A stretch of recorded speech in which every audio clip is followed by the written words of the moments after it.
إن أريد إلا الإصلاح ما استطعت وما توفيقي إلا بالله عليه توكلت وإليه أنيب. يا أيها الذين آمنوا اتقوا الله وقولوا قولا سديدا يصلح لكم أعمالكم ويغفر لكم ذنوبكم ومن يطع الله فقد فاز فوزا عظيما. يا أيها الذين آمنوا اتقوا الله حق تقاته ولا تموتن إلا وأنتم مسلمون. رب اشرح لي صدري ويسر لي أمري واحلل عقدة من لساني يفقهوا قولي. ഏറെ ബഹുമാനമുള്ള വിശ്വാസികളെ, റഹ്മാനായ റബ്ബിൻ്റെ മഹത്തായ അനുഗ്രഹത്താൽ അള്ളാഹു ഏറെ ഇഷ്ടപ്പെടുന്ന ഒരുപാട് ശ്രേഷ്ഠതകൾ കൊണ്ട് സമ്പന്നമായ അവൻ്റെ ദീനിനെ കുറിച്ച് സംസാരിക്കുന്നൊരു സദസ്സിൽ സംഗമിക്കാൻ റഹ്മാനായ റബ്ബ് നമുക്ക് അവസരത്തെ നൽകിയിരിക്കുകയാണ്. ഈ മഹത്തായ അവസരത്തെ നമുക്ക് വേണ്ടി കനിഞ്ഞരുളിയ റഹ്മാനും റഹീമുമായ റബ്ബിനെ ആത്മാർത്ഥമായി സ്തുതിക്കുന്നു. അൽഹംദുലില്ലാഹ് അവ്വലൻ വ ആഖിറ. അല്ലാഹു സുബ്ഹാനഹു വ തആല നമ്മുടെ ഈ പരിശ്രമത്തെ, ഇവിടെ ചെലവഴിക്കുന്ന ഈ അല്പസമയത്തെ നാളെ പരലോകത്ത് സ്വീകരിക്കുന്ന അമലുകളിൽ ചേർക്കുമാറാവട്ടെ. ഇത്തരത്തിലുള്ള സദസ്സുകളിൽ വന്നിരിക്കുമ്പോൾ ഭൂമിയിലുള്ള എല്ലാ ജീവജാലങ്ങളും അള്ളാഹുവിൻ്റെ മലായിക്കത്തുകളും നമുക്ക് വേണ്ടി ഇസ്തിഗ്ഫാറിന് വേണ്ടി ദുആ ചെയ്യും. ഈ സദസ്സ് പിരിഞ്ഞു പോകുന്നതിന് മുമ്പ് തന്നെ നമ്മിലൊക്കെ ഇന്നലകളിൽ വന്നുപോയ പാപക്കറകൾ, വീഴ്ചകൾ റഹ്മാനായ റബ്ബ് നമുക്ക് വിട്ടുപുറത്ത് നമ്മെ എല്ലാം അവൻ സംസ്കരിക്കുമാറാവട്ടെ. അള്ളാഹുവിന് ഏറെ ഇഷ്ടമുള്ള ഒരു മഹത്തായ സദസ്സിലാണ് നമ്മളുള്ളത്. അള്ളാഹുവിനെ കുറിച്ച് മാത്രം സംസാരിക്കുന്ന, അവന് തന്നെ സ്വയം ഇട്ടിട്ടുള്ള ചില നാമങ്ങളുമായി ബന്ധപ്പെട്ട ചർച്ചയിലാണ് നമ്മളിന്ന് സംഗമിച്ചിട്ടുള്ളത്. നമ്മളൊക്കെ സാധാരണ കേൾക്കാറുള്ള അള്ളാഹുവിൻ്റെ ഒരു നാമമാണ് നമ്മൾ ഇന്ന് സംസാരിക്കുന്നത്. വളരെ ചുരുങ്ങിയ സമയം ഇൻഷാ അല്ലാഹ്. അള്ളാഹുവിൻ്റെ അൽ വലിയ് എന്ന നാമം. ഈ നാമം അർത്ഥമാക്കുന്നത് എന്താണ്, ഈ നാമത്തിൻ്റെ തേട്ടം എന്താണ് എന്നുള്ളതൊക്കെയാണ് നമ്മൾ വിശദീകരിക്കുന്നത്. വലിയ എന്നുള്ള പദം സഹായി എന്നുള്ള അർത്ഥത്തിലാണ് പ്രയോഗിക്കുക. അതുപോലെ തന്നെ അള്ളാഹു നമ്മുടെ രക്ഷാധികാരിയാണ്. അള്ളാഹു നമ്മുടെ സമീപസ്ഥനാണ്. അള്ളാഹു നമ്മുടെ രക്ഷാകർതൃത്വം ഏറ്റെടുത്തവനാണ്. ഒരടിമയുടെ എല്ലാ വിഷയങ്ങളും കൃത്യമായി ഏറ്റെടുത്ത് നിർവഹിക്കുന്നവനാണ് എന്നൊക്കെയുള്ള 4-5 അർത്ഥങ്ങളൊക്കെ ഈ നാമത്തിനുണ്ട്. വിശുദ്ധ ഖുർആനിലെ അൽ ബഖറയിലെ 257-ാമത്തെ ആയത്തിൽ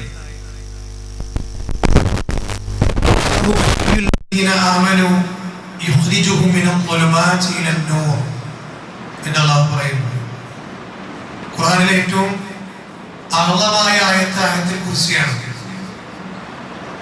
ആയത്തുൽ കുർസി ബഖറയിലെ 255-ാമത്തെ ആയത്താണ്. 255-ാമത്തെ ആയത്ത് കഴിഞ്ഞാൽ ലാ ഇക്റാഹ ഫിദ്ദീൻ എന്ന് പറയുന്ന ആയത്താണ്.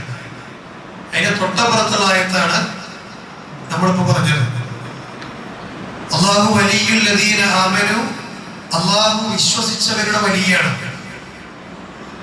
വിശുദ്ധ ഖുർആനിൽ ആമനു എന്ന് എവിടെ പറഞ്ഞിട്ടുണ്ടോ, അത് ഇനി നമ്മൾ എങ്ങനെ എവിടെ വായിക്കുകയാണെങ്കിലും അപ്പൊ മനസ്സിലാക്കേണ്ട കാര്യം എന്താ അറിയോ, ഖുർആനിൽ ആമനു എന്ന് പറഞ്ഞത് തൗഹീദുള്ള ആളുകളെ സംബന്ധിച്ചാണ്. അപ്പൊ തൗഹീദ് അനുസരിച്ച് ജീവിക്കുന്ന മുഅ്മിനീങ്ങൾ ആരാണോ അവരുടെ രക്ഷാധികാരിയാണ്, അവരുടെ സഹായിയാണ്, അവരുടെ രക്ഷാകർതൃത്വം ഏറ്റെടുത്തവനാണ്, അവരുടെ എല്ലാ കാര്യങ്ങളും ഏറ്റെടുത്ത് നിർവഹിക്കുന്നവനാണ് അള്ളാഹു. എന്താണ് അള്ളാഹു വിശ്വാസികൾക്ക് വേണ്ടി ചെയ്യുന്ന വലിയ അനുഗ്രഹം? യുഖ്രിജുഹും, അവരെ പുറത്തു കൊണ്ടുവരുന്നു, മിനൽ-ളുലുമാതി ഇലൻ-നൂർ, അന്ധകാരങ്ങളിൽ നിന്ന് വെളിച്ചത്തിലേക്ക് അള്ളാഹു വിശ്വാസികളെ കൊണ്ടുവരുന്നു എന്നാണ്. അപ്പൊ വിശുദ്ധ ഖുർആനിൽ അള്ളാഹു അവന്റെ സ്വീകരിച്ച നാമമാണ് വലി. അള്ളാഹു വലിയുൽ ലദീന ആമനു. അപ്പൊ ഖുർആൻ കൊണ്ട് സ്ഥിരപ്പെട്ട നാമമാണ് എന്നർത്ഥം. ഇതുപോലെ മറ്റു ചില ആയത്തുകളിലൊക്കെ അള്ളാഹു ഇത് പറയുന്നുണ്ട്. നബി സല്ലല്ലാഹു അലൈഹി വസല്ലമയോട് പ്രഖ്യാപിക്കാൻ വരെ പറഞ്ഞിട്ടുണ്ട്, എന്റെ വലിയ അള്ളയാണ് എന്ന് വരെ അള്ളാഹു പ്രഖ്യാപിക്കാൻ പറഞ്ഞതായിട്ട് ഖുർആനിൽ. നമ്മുടെ സമയം കുറവായതുകൊണ്ട് ഞാൻ വിശാലമായിട്ട് അങ്ങോട്ടൊന്നും പോണില്ല. നമ്മൾ ഇന്ന് പഠിക്കുന്നത് ഈ നാമത്തിന്റെ ഒന്നുകൂടി വിശാലമായ ചില തലങ്ങളാണ് സംസാരിക്കുന്നത്. വലിയ നമ്മൾ പറയുന്ന നാമത്തിന്റെ സാധാരണ നമ്മൾ പ്രയോഗിക്കുന്ന ഒന്ന് രണ്ട് പ്രയോഗങ്ങളാണല്ലോ. യതീമിന്റെ വലിയ, അതുപോലെ തന്നെ സ്ത്രീകളുടെ വലിയ എന്നൊക്കെ നമ്മൾ പറയാറുണ്ട്. യതീമിന്റെ വലിയ എന്ന് പറഞ്ഞാല് യതീമിനെ ഏറ്റെടുത്ത് നടത്തുന്നവരാരാണോ അവർക്കാണ് യതീമിന്റെ വലിയ എന്ന് പറയാം. യതീമിന്റെ രക്ഷാധികാരി എന്നാണ് അതിന്റെ അർത്ഥം. അതുപോലെ തന്നെ സ്ത്രീകളെ നിക്കാഹ് കഴിക്കുന്ന സമയത്ത് കഴിപ്പിക്കുമ്പോൾ വലിയിന്റെ സാന്നിധ്യം വേണം. വലിയില്ലാതെ നിക്കാഹില്ല എന്ന് ഹദീസിൽ വന്നതാ. ലാ നിക്കാഹ ഇല്ലാ ബി വലിയിൻ എന്ന ഹദീസിലുള്ളതാണ്. വലിയില്ലാതെ നിക്കാഹില്ല എന്നാണ്. ഒരു പെണ്ണിന് എന്ത് വേണം? വലിയ വേണം. ഒരു പെണ്ണിന്റെ വലിയ ഒന്നുകിൽ ഉറപ്പായിരിക്കും, അതല്ല എങ്കിൽ ആ ഉപ്പ നിശ്ചയിക്കുന്ന അള്ളാഹു അവന്റെ പ്രമാണങ്ങളോട് പഠിപ്പിച്ച ചില ആളുകളുണ്ട്, അവരാണ് പെണ്ണിന്റെ വലിയ എന്ന് പറയുന്നത്. ഇതൊക്കെ നമ്മൾ സാധാരണ പ്രയോഗിക്കുന്ന പ്രയോഗങ്ങളാണ്.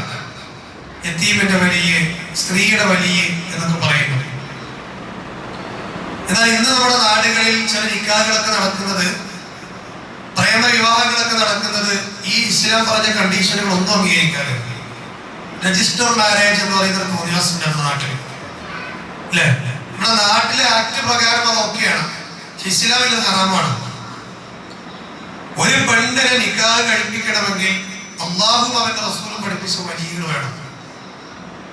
ആ വലിയില്ലാതെ എവിടെ ചെന്ന് ഏത് ലെഡ്ജറിൽ ഒപ്പിട്ടാലും അത് നിക്കാഹല്ല, അത് വ്യഭിചാരമാണ്, തോന്നിവാസമാണ് എന്നാണ് ഇസ്ലാമിന്റെ കാഴ്ചപ്പാട്. യതീമിന്റെ വലിയ എന്ന് പറഞ്ഞ ആരാണ്? അത് യതീമിന്റെ സംരക്ഷണം ഏറ്റെടുത്ത ആളുകളാണ്. ബന്ധുക്കളാകാം, അതല്ല എങ്കിൽ ആ ബന്ധുക്കൾ നിശ്ചയിക്കുന്ന അടുത്ത ആളുകളാകാം. ഇതൊക്കെ നമ്മൾ സാധാരണ കോമൺ ആയിട്ട് പ്രയോഗിക്കുന്ന ചില പ്രയോഗങ്ങളാണ്. യതീമിന്റെ സ്വത്ത് സംരക്ഷിക്കണമെന്ന് യതീമിനെ ഏറ്റെടുത്ത ആളുകളോട് പ്രത്യേകം വസിയത്ത് ചെയ്തിട്ട് കാണാൻ പറ്റും. യതീമിന് സ്വത്തുണ്ടെങ്കിൽ ആ സ്വത്ത് കൊള്ളയടിക്കാൻ പാടില്ല, അത് കൃത്യമായിട്ട് വിനിയോഗിക്കണം. അല്ലാഹുവും റസൂലും പറഞ്ഞതുപോലെ വലിയ ഉത്തരവാദിത്തമാണ് യതീമിന്റെ വലിയകൾ ഏറ്റെടുക്കുന്നത്. അതുപോലെ തന്നെ അന്യായമായി അവരുടെ സമ്പത്തിൽ നിന്ന് തട്ടിയെടുക്കാൻ പാടില്ല. അങ്ങനെ തട്ടിയെടുക്കുന്നവർ അവരുടെ വയറ്റിലേക്ക് നടക്കുന്ന തീയാണ് എന്നൊക്കെ അല്ലാഹുവിന്റെ റസൂൽ സ്വല്ലല്ലാഹു അലൈഹി വസല്ലം പറഞ്ഞതായി നമുക്ക് കാണാൻ പറ്റും. അതിനെ കുറിച്ചാണ് അല്ലാഹു ഖുർആനിൽ പറഞ്ഞത്, ഇന്നല്ലദീന യഅ്കുലൂന അംവാലൽ യതാമ ളുൽമൻ ഇന്നമാ യഅ്കുലൂന ഫീ ബുതൂനിഹിം നാറാ. നേരത്തെ പറഞ്ഞില്ലേ, യതീമിന്റെ സമ്പത്ത് അന്യായമായി ഭക്ഷിക്കുന്നവർ അവരുടെ വയറുകളിൽ നടക്കുന്നത് എന്താ? ബുതൂനിഹിം നാറാ, തീയാണ് നടക്കുന്നതാണ്. അള്ളാഹു പറയുന്നത് അവരെ വഴിയെ നരകത്തിൽ കിടന്ന് എരിയേണ്ട ആൾക്കാരാണ്. ഇപ്പോ യതീംഖാനകളൊക്കെ നടത്തുന്ന ആളുകളുണ്ട്. അതൊക്കെ നടത്തുമ്പോൾ അതിന്റെ പേരില് പിരിവ് നടത്തിയിട്ടും ഓരോ പേര് പറഞ്ഞിട്ടൊക്കെ തട്ടിപ്പ് നടത്തുന്ന കുറെ ആളുകളുണ്ട്. എല്ലാവരും അല്ല, അവർക്കൊക്കെ ഈ ആയത്ത് വലിയ മണ്ടക്കടി കിട്ടുന്ന താക്കീതാണ്, ശ്രദ്ധിക്കേണ്ട കാര്യമാണ്. എന്നാൽ അല്ലാഹു സുബ്ഹാനഹു വ തആല വലിയാണെന്ന് പറയുമ്പോൾ ഈ അർത്ഥത്തിൽ ഒന്നുമല്ല പ്രയോഗം. അള്ളാഹു വിശ്വാസികളുടെ വലിയാണെന്ന് പറഞ്ഞാൽ അള്ളാഹു നമ്മുടെ സമീപസ്ഥനാണ്, എല്ലാ കാര്യങ്ങളിലും ഒരു വിശ്വാസിയുടെ രക്ഷാധികാരിയാണ്. ഞാനൊരു കാര്യം ചോദിച്ചോട്ടെ, ലളിതമായിട്ട് ചില കാര്യങ്ങൾ പറഞ്ഞുതരാം. അള്ളാഹു നമ്മുടെ സമീപസ്ഥനാണ് എന്ന് പറഞ്ഞാൽ അത് എത്രത്തോളമാണ് അള്ളാഹു നമ്മുടെ സമീപത്തുള്ളത്? ഒരു വിശ്വാസിയെ സംബന്ധിച്ചിടത്തോളം അള്ളാഹു സമീപസ്ഥനാണെന്ന് ഖുർആനിലില്ലേ? ഒരായത്ത് കേട്ട് നോക്കൂ നിങ്ങൾ. വലഖദ് ഖലഖനൽ ഇൻസാന, പിന്നെ വനഅലമു മാ തുവസ്വിസു ബിഹി നഫ്സു വനഹ്നു അഖറബു ഇലൈഹി മിൻ ഹബിലിൽ, കേട്ടിട്ടില്ലേ? മിൻ ഹബിലിൽ വരീദ്. നമ്മളൊക്കെ പഠിച്ചുകൊണ്ട ആയത്താണ്. ഖുർആനിലെ സൂറത്തുൽ ഖാഫിലെ 16-ാമത്തെ ആയത്താണ്. എന്താണ് ആയത്തിലെ പരാമർശം? വലഖദ് ഖലഖനൽ ഇൻസാൻ, തീർച്ചയായും മനുഷ്യരെ സൃഷ്ടിച്ചത് ആരാണ്? അല്ലാഹുവാണ്. പച്ചയായ സത്യം പറയണം അല്ലാഹു. വനഅലമു മാ തുവസ്വിസു ബിഹി നഫ്സുഹു, അവന്റെ മനസ്സ് മന്ത്രിക്കുന്നത് പോലെ അല്ലാഹു അറിയുന്നുണ്ട്. മനസ്സിലുള്ളത് പറയേണ്ട, മനസ്സിൽ ചിന്തിക്കുന്ന ചിന്ത പോലും അല്ലാഹു അറിയുന്നു. ആരാണ് അല്ലാഹു? വനഹ്നു അഖറബ്, അവൻ നമ്മളോട് ഖരീബാണെന്നല്ല പറഞ്ഞത്, അഖറബ് അഫ്അൽ വസനാൻ, നമ്മളോട് ഏറ്റവും അടുത്തവരാണ് അല്ലാഹു. അല്ലേ? മിൻ ഹബിലിൽ വരീദ്. ഹബിലുൽ വരീദ് എന്ന് പറഞ്ഞാല് ഒരു മനുഷ്യന്റെ ജീവനാഡിക്ക പറയാം. ആ ജീവനാഡിയേക്കാൾ അല്ലാഹു നമ്മുടെ സമീപസ്ഥനാണ്. അല്ലേ? കേരളത്തിൽ അറിയപ്പെട്ട ജില്ലയില് തന്റെ പിതാവ് തന്റെ മകളെ സ്കൂട്ടറില് സ്കൂളിലേക്ക് കൊണ്ടുപോവാണ്. ആ സമയത്താണ് റോഡ് സൈഡിൽ നിർത്തിയിട്ടിരുന്ന ടൂറിസ്റ്റ് ബസ്സിന്റെ സൈഡ് ഡോറ് തുറന്നപ്പോ അത് റോഡിലേക്ക് കുറച്ച് കയറി തള്ളി നിൽക്കുന്നുണ്ട്. പക്ഷെ അവിടുന്ന് വരുന്ന ആളുകൾക്ക് ഇത് കാണുന്നത് ഷാർപ്പായിട്ട് അതങ്ങനെ നിൽക്കുകയാണ്. ഈ കുട്ടിയുമായി സ്കൂളിലേക്ക് പോകുന്ന പിതാവ് അത് ശ്രദ്ധിച്ചില്ല.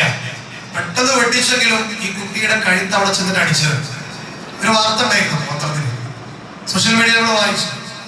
ആ കുട്ടിയുടെ ഹബിൽ വരീദാണ് മുറിഞ്ഞു പോയതാണ്. അല്ലേ? ഇന്നലെ രണ്ടാമത്തെ ടെറസിന്റെ നിലയിൽ നിന്ന് താഴെ വീണ 16 വയസ്സുകാരന്റെ കഴുത്തിലേക്ക് ഹബിലുൽ വരീദിലേക്ക് തുളച്ചു കയറിയത് ഒരു ഗേറ്റിന്റെ കമ്പിയാണ്. അല്ലേ? കേട്ട വാർത്തയാണ്. മരണപ്പെട്ടു. ആ മനുഷ്യന്റെ ശരീരത്തിൽ ഏറ്റവും ഇമ്പോർട്ടന്റ് ആയ പ്രധാനപ്പെട്ട ഒരു അവയവമാണ് അവന്റെ ഹബിൽ വരീദ് എന്ന് പറയുന്നത്. ജീവനാഡി എന്നാണ് ഇതിന്റെ അർത്ഥം. അത്രത്തോളം നിങ്ങളോട് സമീപസ്ഥനാണ് നിങ്ങളുടെ റബ്ബ് എന്നാണ് അല്ലാഹു. ആ ഒരു അർത്ഥത്തിലാണ് വലി എന്ന് പ്രയോഗിക്കുക. അല്ലാഹു നമ്മുടെ സമീപസ്ഥനാണ്. ഇത്രത്തോളം അടുത്ത് നിൽക്കുന്ന ഈ പോഡിയം ഇത് നിർമ്മിച്ചിട്ടുള്ളത് പലകകൾ ഇങ്ങനെ അടുത്തടുത്ത് വെച്ചിട്ടാണ്. ഇത് ചേർന്ന് നിൽക്കുന്നുണ്ട്. ഈ ചേർന്ന് നിൽക്കുന്ന പലകയുടെ ഗ്യാപ്പിലേക്ക് ഒരാപ്പടിച്ച് കയറ്റി എന്താ സംഭവിക്കുക? അത് വികസിക്കും. അല്ലാഹു നമ്മുടെ സമീപസ്ഥനായിരിക്കെ ആ അല്ലാഹുവിന്റെ ഇടയിലേക്ക് ഇനി ഇടയാളനെ കൊണ്ടുവന്ന് ഫിറ്റ് ചെയ്താൽ അല്ലാഹു അതെന്തോ. അതുകൊണ്ട് ആ ഒരു ഇടയാളനെ കൊണ്ടുവരേണ്ട ആവശ്യമില്ല. അല്ലാഹു നമ്മുടെ സമീപസ്ഥനായിട്ട് നമ്മുടെ അടുത്തുണ്ട്. നമ്മുടെ മനസ്സിക്ക് ഒരു ഐസ് കെട്ട വീണത് പോലെ സുഖം കിട്ടുന്ന ഒരു ആയത്തുണ്ട് ഖുർആനിൽ. ഏതാണ് ആയത്ത്? വഇദാ സഅലക ഇബാദി അന്നി ഫഇന്നി ഖരീബ് ഉജീബു ദഅവതദ് ദാഇ ഇദാ ദഅൻ ഫലസ്തജീബു ലി വലിയുമിനു ബി ലഅല്ലഹും യർഷുദൂൻ. ഈ ആയത്ത് ഇരിക്കുന്ന ഒരാൾക്ക് കാണാൻ അറിയാം. അധികം മുജാഹിദീങ്ങൾക്ക് കാണാൻ അറിയുന്ന ഒരു ആയത്താണ്. ഈ ആയത്ത് റമളാനുമായി ബന്ധപ്പെട്ട് അവതരിച്ച ആയത്താണ്. എന്താണ് അല്ലാഹു പറയുന്നത്? വഇദാ സഅലക ഇബാദി, എന്റെ അടിമകൾ നബിയെ താങ്കളോട് എന്നെ പറ്റി നിങ്ങളോട് ചോദിച്ചാൽ പറഞ്ഞു കൊടുക്കേണ്ടതാണ്. നിങ്ങളെ വിളിച്ചോ തോന്നുമ്പോ ഉത്തരം തരാമെന്നല്ല അല്ലാഹു പറഞ്ഞത്. ഖുർആന്റെ പരാമർശം തരങ്ങളെ ഫഇന്നി ഖരീബ്, ഞാൻ അവരുടെ സമീപസ്ഥനാണെന്ന് അടിമകളോട് ഉറക്കം പറഞ്ഞു കൊടുക്കണം നബിയെ. ഈ അർത്ഥത്തിലാണ് വലി എന്ന് പറയുന്നത്. അല്ലാഹു നമ്മുടെ സമീപസ്ഥൻ. യതീമിന്റെ വലിയ സ്ത്രീയുടെ വിവാഹം കഴിക്കുന്ന സമയത്തുള്ള വലിയ എന്നുള്ള അർത്ഥത്തിലല്ല പ്രയോഗിക്കുക. നമ്മൾ കോമൺ ആയിട്ട് പ്രയോഗിക്കുന്നത്. അള്ളാഹുവിലേക്ക് അത് നമ്മൾ ചേർത്തി പറയുമ്പോൾ അള്ളാഹു നമ്മുടെ സമീപസ്ഥനാണ്, സഹായിയാണ്. ഇത് എത്രയോ പ്രാവശ്യം നമ്മൾ കേട്ടതാണെങ്കിലും വീണ്ടും വീണ്ടും കേൾക്കുമ്പോൾ ബോറടിക്കാത്ത പരാമർശമാണ് അതൊക്കെ. കാരണം ആരാ നമ്മുടെ സമീപസ്ഥൻ? ഈ പ്രപഞ്ചത്തെ ആകമാനം സൃഷ്ടിച്ച റബ്ബാണ്. മരണമില്ലാത്തവനാണ്, തളർച്ചയില്ലാത്തവനാണ്. ഉറക്കം പോയിട്ട് ഉറക്കത്തിന്റെ മുന്നോടിയായിട്ടുള്ള മയക്കം പോലും ബാധിക്കാത്തവനാണ് അവൻ. ആയത്തിൽ കുർസിയുടെ അർത്ഥമെങ്കിലും നമ്മുടെ സമൂഹം പഠിച്ചിരുന്നെങ്കിൽ ഒരു ജാറകൾ തേടി പോലായിരുന്നു, ഒരു മാല പോലും ചൊല്ലൂലായിരുന്നു. കാരണം അത്രമേൽ അല്ലാഹു ഓഫറുകൾ പ്രഖ്യാപിച്ചു തന്നിട്ടുണ്ട് നമ്മളോട്. എന്നല്ല പറയുന്നത്? ഞാൻ അവരുടെ സമീപസ്ഥനാണെന്ന് പറഞ്ഞു കൊടുക്കൂല. ഇതിന് പക്ഷം പറഞ്ഞതറിയോ? ഉജീബ് ദഅവത ദാഇ ഇദാ ദഅൻ, പ്രാർത്ഥിക്കുന്ന മനുഷ്യ പ്രാർത്ഥനകൾ നീ എന്നോട് നടത്തിക്കോ, നിനക്ക് ഞാൻ ഉത്തരം തരാം. എന്റെ ഈ പരാമർശത്തിന് അവർ ഉത്തരം തരട്ടെ, അവർ ഞാൻ ഈ പറഞ്ഞത് കേൾക്കട്ടെ എന്നായിരുന്നു. എന്നിൽ അവർ വിശ്വസിക്കട്ടെ, എങ്കിൽ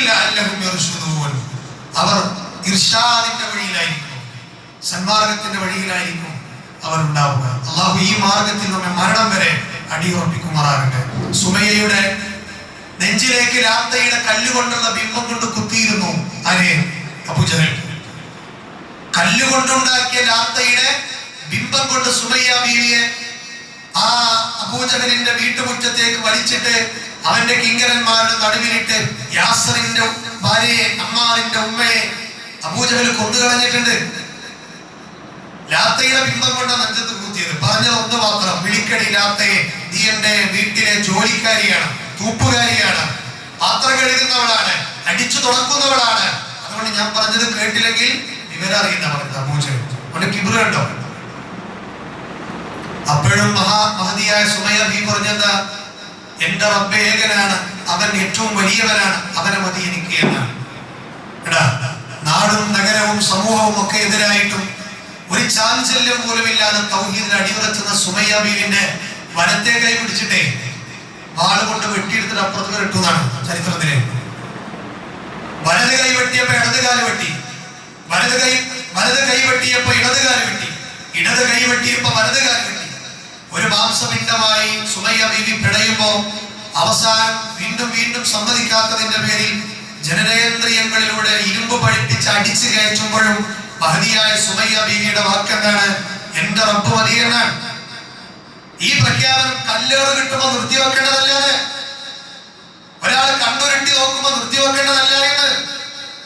നോക്കൂ നിങ്ങൾ, ഫിറൗൻ എന്ന് പറയുന്ന നരാധമന്റെ കൊട്ടാരത്തിന്റെ ആ ശിക്ഷകൾ നടപ്പിലാക്കുന്ന മുറ്റത്ത് മഹതിയായ ആസിയ ബീവിയെ മലർത്തിക്കിടത്തി അവർ കൊല്ലുമ്പോഴും അവർ പറഞ്ഞ വാക്ക് തന്നെയാണ്,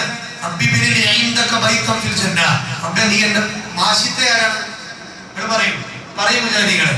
നമുക്കൊക്കെ ഇങ്ങനെ തൗഹീദ് ഉണ്ട് നമ്മൾ പറയുന്നുണ്ടെങ്കിലും അത് ഉറച്ചുകൂടോ നമ്മളൊന്ന് ആലോചിച്ചു. ഇന്നിപ്പോ എനിക്ക് തലശ്ശേരി ഭാഗത്തൊരു ക്ലാസ് ഉണ്ടായിരുന്നു. അവിടെ ഞാൻ സംസാരിച്ച വിഷയം എന്താ അറിയോ? വിശ്വാസദാർഢ്യത്തിന്റെ സ്ത്രീരത്നങ്ങൾ എന്നുള്ള വിഷയമാണ്. അത് ഞാൻ ഖദീജ ബീവിയെ പറഞ്ഞു, അത് ഞാനിവിടെ പറഞ്ഞ സുമയ്യ ബീവിയെ പറഞ്ഞു, അത് ഞാനിവിടെ പറഞ്ഞ ആസിയ ബീവിയെ പറഞ്ഞു, അതിൽ ഞാനിവിടെ പറയാനിരിക്കുന്ന മഹതിയായ മാഷിത്തയും കടന്നു വന്നിട്ടുണ്ട്. ആരാ മാഷിത്ത? ഫിറൗന്റെ കൊട്ടാരത്തിലെ ജോലിക്കാരിയായിരുന്നു മാഷിത്ത. മൂസാ നബിയുടെ തൗഹീദ് കേട്ട് ഇസ്ലാം സ്വീകരിച്ച ആളാണ് മാഷിത്ത. സ്ത്രീയാണവർ. അവരുടെ കുഞ്ഞുങ്ങളെ കിടക്കുന്ന എണ്ണയിലേക്ക് വലിച്ചെറിഞ്ഞത് ചീർപ്പ് കൊണ്ട് ആ കുട്ടിയുടെ മുടി വാർന്നു കൊടുക്കുമ്പോ ചീർപ്പ് താഴെ വീണപ്പോ ബിസ്മില്ല എന്ന് പറഞ്ഞത് എടുത്തപ്പോ ആരോ ആ ബിസ്മില്ല എന്ന് പറയുന്ന വാക്ക് കേട്ട് ഫിറൗന്റെ കാതിലേക്ക് അത് എത്തിച്ചപ്പോ അതേ ദേഷ്യപ്പെട്ട് ഫിറൗൻ വന്നിട്ട് മാഷിത്തയോട് ചോദിച്ചത്, ആരാണ് നീ പറഞ്ഞ ബിസ്മില്ലയുടെ ഉടമ? അത് സാക്ഷാൽ ആരാധ്യനാണെന്ന് മാഷിത്ത പറഞ്ഞപ്പോ, ഞാനല്ലാത്തൊരു ആരാധ്യൻ നിനക്കുണ്ടോ എന്ന് ഫിറൗൻ ചോദിച്ചപ്പോ, അതേ നമ്മളെയൊക്കെ ശ്രദ്ധിച്ച റബ്ബുണ്ട് എന്ന് പറഞ്ഞപ്പോ മാഷിത്താന്റെ കുട്ടിയെ എണ്ണ തിളപ്പിച്ചിട്ട് അയക്കത് വലിച്ചെറിയ ചെയ്തത്. നടങ്ങിക്കോന്ന് പറഞ്ഞിട്ട് ചിന്തിക്കാൻ പറ്റും നമുക്ക്? നമ്മളെ കരളിലെ കഷ്ടങ്ങളായ മക്കളെ കഴുത്തിൽ കത്തിവെച്ചിട്ട് ഞാനിപ്പോൾ അരിഞ്ഞു കൊല്ലും, എല്ലാ അധികാരങ്ങളും കയ്യിലുള്ള ഒരാൾ പറയാണ്. പക്ഷെ തൗഹീദ് എന്ന് മടങ്ങണം എന്ന് പറഞ്ഞാലേ നമ്മുടെ നിലപാടെന്തായിരിക്കും? ഇന്ന് സുഖലോലുപതർക്കും സന്തോഷങ്ങൾക്കും വേണ്ടി ധീര് വരെ നിൽക്കുന്ന കുറെ ആളുകൾ നമ്മുടെ നാട്ടിലുണ്ട്, അല്ലേ? പ്രേമിച്ച ചെക്കൻ ഹൈന്ദവനാണ്, ക്രൈസ്തവനാണ്, പെണ്ണാകട്ടെ മുസ്ലിമാണ്, ഓർക്ക് വേണ്ടി മതം മാറ്റുന്ന പെൺകുട്ടികളെ നമ്മൾ കാണുന്നു, തിരിച്ചും കാണുന്നു. എന്താ വില ദീനിന്റെ? എന്താ വില തൗഹീദിന്റെ? ആലോചിച്ച് നോക്കുക. മാഷിത്തയുടെ ഓരോ കുട്ടികളെയും വലിച്ചെറിയുമ്പോ മാഷിത്താന്റെ മാരിടത്തിൽ നിന്നൊരു കുട്ടിയെ പറിച്ചെടുത്ത് ആ എണ്ണയിലേക്ക് ഫിറോൻ വലിച്ചെറിയുമ്പോ ആ വലിച്ച് എടുക്കുന്നതിന്റെ മുമ്പേ മാഷിത്തയുടെ മുല കുടിക്കുന്ന കുട്ടി പറഞ്ഞത്ര, ഉമ്മ നിങ്ങൾ എന്റെ കാര്യം ആലോചിച്ച് വിഷമിക്കണ്ട, നമ്മൾ സത്യത്തിലാണ് എന്ന് ആ കുട്ടിയെ കൊണ്ട് അള്ള പറയിപ്പിച്ച് മാഷിത്തയെ സമാധാനിപ്പിച്ചു. ഇത് വലിയ മനസ്സിലാക്കിയുണ്ടാണ്. അതാണ് അള്ള പറഞ്ഞത്,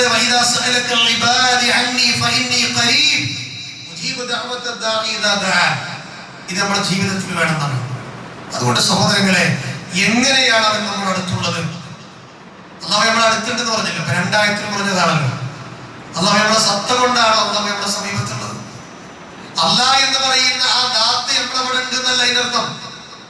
നേരെ മറിച്ച് കേൾവി കൊണ്ടും കാഴ്ച കൊണ്ടും അള്ളാഹു നമ്മുടെ സമീപസ്ഥനാണ് എന്നാണ് അതിന്റെ അർത്ഥം. ആ റബ്ബിലേക്ക് മടങ്ങാനാണ് ഈ നാമം നമ്മൾ പഠിക്കേണ്ടത്, അല്ലെ? വിശുദ്ധ ഖുർആന്റെ പല സ്ഥലങ്ങളിൽ ഈ നാമം കടന്നു വന്നിട്ടുണ്ട് എന്ന് ഞാൻ നേരത്തെ പറയുകയുണ്ടായി. 1976 കേരളം കണ്ട ഏറ്റവും അറിയപ്പെട്ട സംവാദം എവിടെ നടന്നത്? 12 ദിവസം നീണ്ടു നിന്നൊരു സംവാദം ഉണ്ടായിരുന്നു കേരളത്തിൽ. ഇവിടെ ഇരുന്ന തലമുതിർന്ന ആളുകൾക്കും പുസ്തകം വായിക്കുന്ന ആളുകൾക്കൊക്കെ മുജാഹിദ് പ്രസ്ഥാനത്തിന്റെ മുൻകാല ചരിത്രം വായിക്കുന്ന ആളുകൾക്കൊക്കെ അറിയാം. 12 ദിവസം നീണ്ടു നിന്ന 1976 നടന്ന സംവാദമാണ് കുറ്റിച്ചിറ സംവാദം. എ പി അബ്ദുൽ ഖാദർ മൗലവിയുടെ പങ്കെടുത്തത്. 12 ദിവസം നീണ്ടു നിന്ന സംവാദം. ആ സംവാദത്തില് സൂഫിയാക്കളുടെ ഷിയാക്കളുടെ ആചാര്യരായ ഇന്നത്തെ നമ്മുടെ നാട്ടിലെ സമസ്ത വിഭാഗത്തിന്റെ ആളുകൾ ഓതി ആയത്തേതാരങ്ങള് ഇന്നമാ വലിയുക്കുമുല്ലാഹു വറസൂലുഹു വല്ലദീന ആമനു വല്ലദീന യഖീമൂന സ്വലാ വയുതൂന സക്കാ വഹും റാകിഊൻ. അല്ലാഹുവിനോട് തേടാൻ കഴിവുള്ള ആയത്താണ്. എന്താ ആയത്തിന്റെ അർത്ഥം? ഇന്നമാ വലിയുക്കുമുല്ലാഹു വറസൂലുഹു. തീർച്ചയായും വിശ്വസിച്ചവരുടെ സഹായികൾ ആരാണ്? അല്ലാഹുവും റസൂലുമാണ്. ഈ ആയത്ത് ഓതിയിട്ട് വളരെ വ്യാഖ്യാനിച്ചു. അല്ലാഹുവും റസൂലും നമ്മുടെ സഹായിയാണ്, അതുകൊണ്ട് റസൂലിനോട് സഹായം തേടാം. ആരാണ് വിശദീകരണം പറഞ്ഞത്? മുജാഹിദ് പ്രസ്ഥാനത്തിന്റെ ആളുകളായ നമ്മളെ മറ്റുള്ള പ്രസ്ഥാനങ്ങളിൽ നിന്ന് വ്യത്യസ്തമാക്കുന്ന പ്രധാന ഘടകം എന്താ അറിയോ? എല്ലാവരും ആയത്തും ഹദീസും പോകുന്നുണ്ടാവും. അടിവരട്ട് മനസ്സിലാക്കിക്കൂടെ? നമ്മൾ സത്യത്തിലാണെന്ന് 100 വട്ടം ഉറപ്പിച്ച് മനസ്സോട് പറഞ്ഞോ, എന്നിട്ട് നെഞ്ച് വിരിച്ച് നടന്നോളി, ഒരു സംശയവും വേണ്ട. നമ്മളെവിടെ വ്യത്യസ്തപ്പെടുന്ന കാര്യങ്ങള്? നമ്മളെ ആയത്തോതിയാലെ ഹദീസ് പറഞ്ഞാല്, മുനീർ ഷറഫിയുടെ ആയത്തോതിയാല് അതിനൊരു വ്യാഖ്യാനം പറഞ്ഞാല് എവിടെയാണ് ഷറഫിങ്ങൾ പറഞ്ഞ വ്യാഖ്യാനം എന്ന് ചോദിക്കാനുള്ള അവകാശം വരുന്നത്? മനസ്സിലായോ? ഉസ്താദന്മാരെ ആയത്തിന്റെ വ്യാഖ്യാനം പറഞ്ഞാൽ പിന്നെ അതിന്റെ വിശദീകരണം ഉസ്താദ് നിങ്ങൾ പറഞ്ഞ എവിടെ വെച്ചാൽ നമ്മളെന്താ ചോദിക്കാറിയോ? ജുഹാബി ആയത് യുദ്ധവാദി ആയത് നമ്മളത് ചോദിക്കില്ല.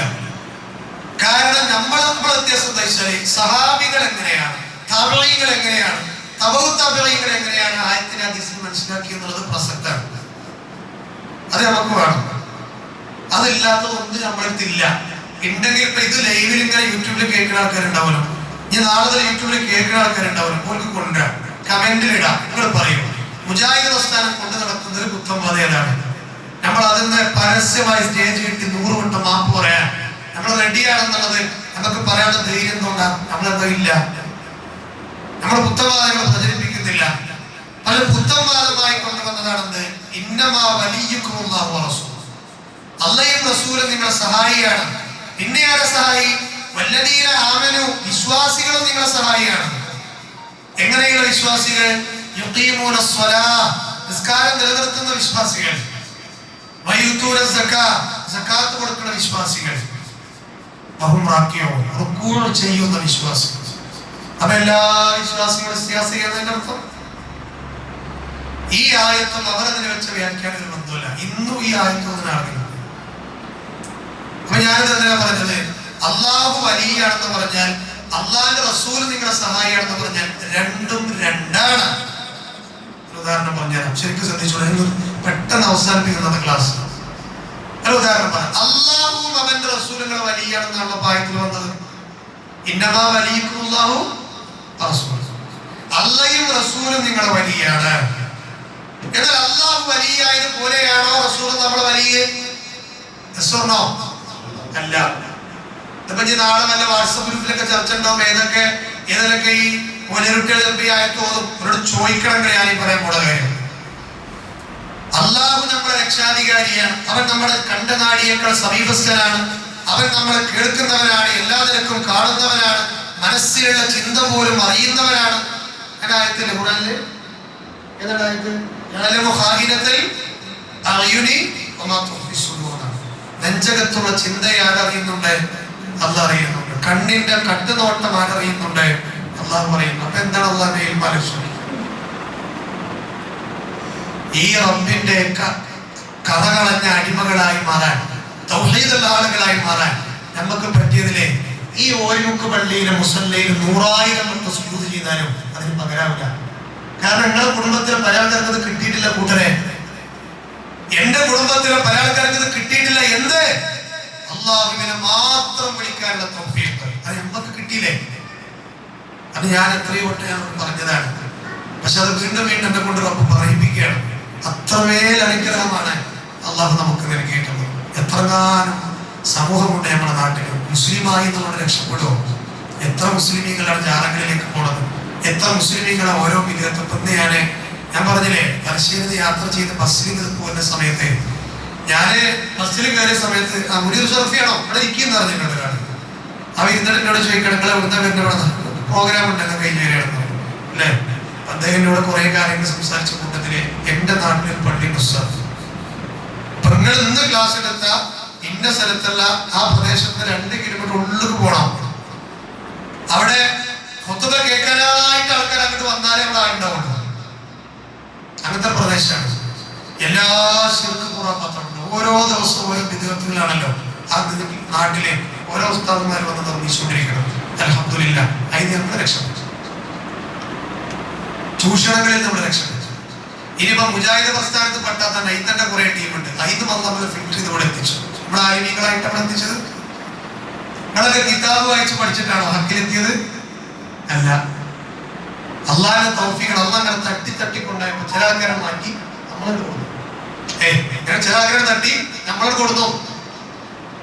എവിടെയാണ് മുജാഹിദ് പ്രസ്ഥാനത്തിന്റെ കൂടെ ഉണ്ടായിരുന്ന പലരും ഇപ്പൊ എവിടെയാണ് പറയും? ഒരു ദേവരംഗത്തുണ്ടോ? ഓരോട് ചോദിച്ചു. ഞാൻ ഈ ഒരു സമയത്തിന്റെ സഹോദരൻ പറയണേ, നമ്മളെ കൂട്ടത്തിൽ കുറച്ച് ആളുകൾ ഉണ്ടായിരുന്നല്ലോ, എന്ത് നമ്മളെ പള്ളിയിലെ ക്ലാസ്സിൽ ഇരിക്കൂല, നമ്മളോട് സംസാരിക്കൂല, നമുക്ക് സെൽഫിയത്തില്ല എന്നൊക്കെ പറയുന്ന ഒരു വിഭാഗം ആളുകളെ നമ്മളെ കൂട്ടത്തിൽ നിന്ന് വേറെ പോയി നോക്കും അല്ലേ. കുറെ ചെക്കന്മാരൊക്കെ വല വീശി പിടിച്ചിരുന്നു. ഇപ്പൊ അൽഹംദുലില്ലാഹ് ഓരിപ്പോ 3-4 ഗ്രൂപ്പുകളായപ്പോഴേ ഓരെന്തിനപ്പോ നമ്മളെ ടീം വിട്ടു പോയത്? ഞങ്ങള് ഇവിടെ സംഘടനയിൽ തല്ലുകളാണെന്ന് പറഞ്ഞിട്ടാണ്.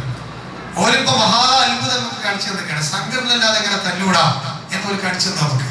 എന്നിട്ട് കുറെ സ്പ്ലിറ്റ് ആയിട്ട് ഒരു പോയി. ആ കൂട്ടത്തിൽ അയാൾ എന്നോട് പറയണേ, ഞങ്ങളുടെ നാട്ടിൽ ഓരോ ശല്യം ഭയങ്കരമാണ്. ഓരോ ശല്യം അനുഭവിച്ച ഒരു പള്ളിയിൽ നിന്ന് പുറത്താക്കപ്പെട്ട ആളാണ് ഞാൻ. ഓരോ ശല്യം കൊണ്ട് ഏതാ നാടെന്നൊന്നും പറയുന്നത്.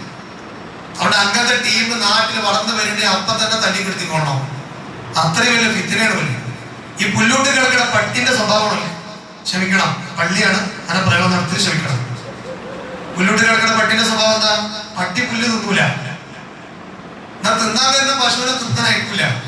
ആ ഒരു സ്വഭാവം. ഒരു ദൈവത്തെയോ ഇല്ല, ഖുറാഫാത്തിനെതിരെ സ്റ്റേജ് കിട്ടും ഇല്ല. എന്നാ പറയുന്ന ആൾക്കാരെ കുറ്റപ്പെടുത്തിച്ചു. എന്താ കുറ്റപ്പെടുത്തി? നമുക്ക് സെൽഫി കിട്ടില്ല. ഓന്റെ ഡ്രസ്സ് ഇടുന്നത് കുപ്പായം കിട്ടും. കുപ്പായം നിങ്ങളെ കുപ്പായിട്ട് നടക്കും. ആര് പറഞ്ഞാൽ നാളെ കുപ്പായിട്ട് നടക്കുന്നത്? ഇസ്ലാം അനുവദിച്ച് ഏത് ഡ്രസ്സ് നമുക്ക് നടക്കും. കൂട്ടത്തിൽ പറഞ്ഞ കാര്യം എന്താ ഇവിടെ? ഇപ്പൊ ഒരു കുറെ തീസായുണ്ട് നമ്മളോട് ശക്തമായി എതിർത്തുന്ന ആൾക്കാരെന്ന് പറയണേ. അതിലിപ്പോ നമുക്ക് എന്താ കുഴപ്പം? നമുക്ക് ഒരുമിച്ച് പ്രവർത്തിച്ച പോലെ അല്ലേ? എല്ലാരും ഒരു സമയത്ത് ഇങ്ങോട്ട് വരും.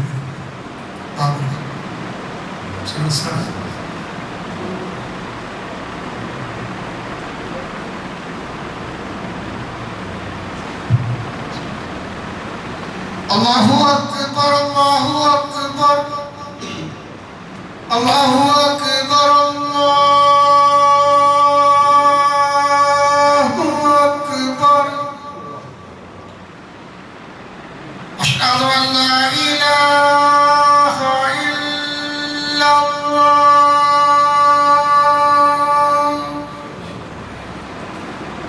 അഷ്ഹദു അൻ ലാ ഇലാഹ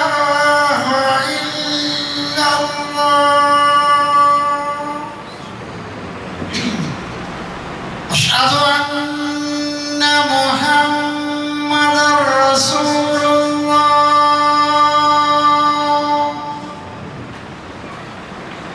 أشهد أن محمدًا رسول الله. حي على الصلاة،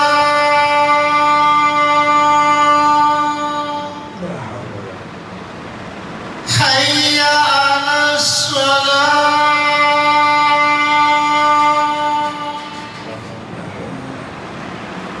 حي على الفلاح،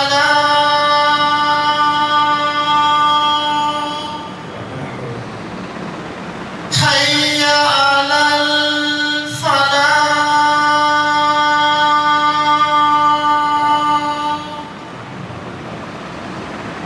الله أكبر، الله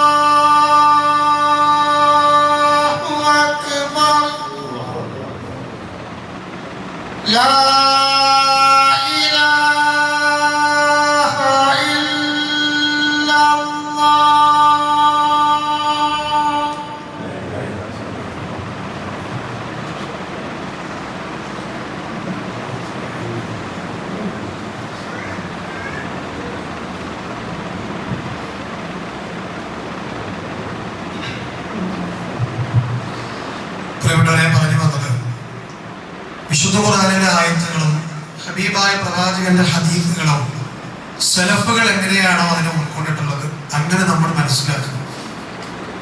അങ്ങനെ മനസ്സിലാക്കുന്ന ഒരു വിഭാഗത്തിൽ അള്ളാഹു നമ്മളെ ചേർത്തു എന്നുള്ളത് വലിയ തൗഫീഖാണ്. ഇനി നാളെ പിറ്റേന്ന് നമ്മുടെ മനസ്സിനെ പിശാച് മാറ്റും എന്നുള്ളതൊന്നും നമുക്ക് പറയാൻ പറ്റില്ല അല്ലേ? ഞാൻ കഴിഞ്ഞ ഖുർആൻ ക്ലാസ്സിലൊക്കെ നമ്മളോട് പറഞ്ഞത് എല്ലാ ചപ്പും ചവറും കേൾക്കുന്ന ആൾക്കാരാണ് അല്ലേ?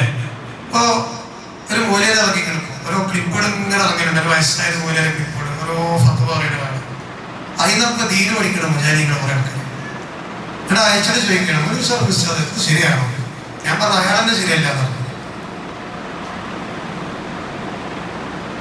പച്ച വിധേയത്തിൽ ശുർക്കും കൊണ്ടു നടക്കുന്ന ആളെക്കുന്ന ഇൽമ നാടിൽ അന്ത്യനാടിന്റെ ലക്ഷണമാണ്. അറിയാം, അപ്പൊ നീട്ടി വരച്ചു അതൊക്കെ കേൾക്കുമ്പോൾ നല്ല രസമാണ്. അതിങ്ങനെ കേട്ടിരുന്ന് ഉറങ്ങാനും കേൾക്കാനൊക്കെ അല്ലേ? നമ്മളെ കുറെ പെണ്ണുങ്ങൾ അങ്ങനത്തെ കുറെ വയലന്മാരത്ത് വയൽ കേൾക്കുന്നുണ്ട്. ആരാണോ മറ്റേ അസിൽ പരിശോധിച്ച് നോക്കിങ്ങള് പച്ച ശുർക്കും കുഫ്റും ജീവിതത്തിലുണ്ടാവുക.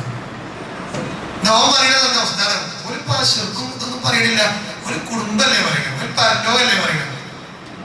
പരലോകം പറയാനും കുടുംബം പറയാനൊക്കെ അവകാശം ആർക്കാണ്? തൗഹീദും സുന്നത്തുള്ള ആൾക്കാരാണ്, സലഫിയത്തുള്ള ആൾക്കാരാണ്.